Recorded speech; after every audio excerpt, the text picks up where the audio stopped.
देखिए, अभी कुछ देर पहले से एक खबर बहुत ही ज़्यादा चर्चे में बना हुआ है कि पवन सिंह इस बार के बिग बॉस में जाने वाले हैं। आखिरकार इस खबर में कितनी सच्चाई है, आज के इस वीडियो में देखेंगे। उससे पहले चैनल को सब्सक्राइब ज़रूर कर लें। देखिए, पवन सिंह को लेकर बहुत ही ज़्यादा खबर इस टाइम चल रहा है। सोशल मीडिया पे बहुत ही ज़्यादा ये अपडेट वायरल हो रहा है, न्यूज़ वायरल हो रहा है कि पवन सिंह इस बार बिग बॉस में जाने वाले हैं। इसे चुप्पी के साथ में रखा गया है और आज रात को यानी कि 24 अगस्त के रात को 9 बजे इसका अनाउंसमेंट हॉटस्टार पे किया जाने वाला है। तो अभी तक तो जिस टाइम मैं इस वीडियो को बना रहा हूँ 24 अगस्त को शाम के 6 बज रहे हैं, बट 9 बजे इसका अनाउंसमेंट होने वाला है जैसा कि लोगों के द्वारा बताया जा रहा है। बट इसमें कितनी सच्चाई है तो 9 बजे पता चल ही जाएंगी।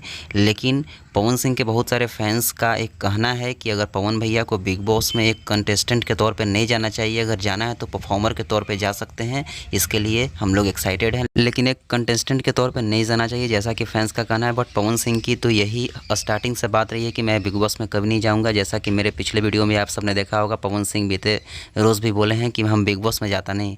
बाकी आप सबको क्या लगता है, पवन सिंह को बिग बॉस में जाना चाहिए या फिर नहीं? अपनी राय कमेंट बॉक्स में धड़ाधड़ दें, क्योंकि पवन सिंह बहुत ही बड़े डिसीजन के साथ में तैयार हैं।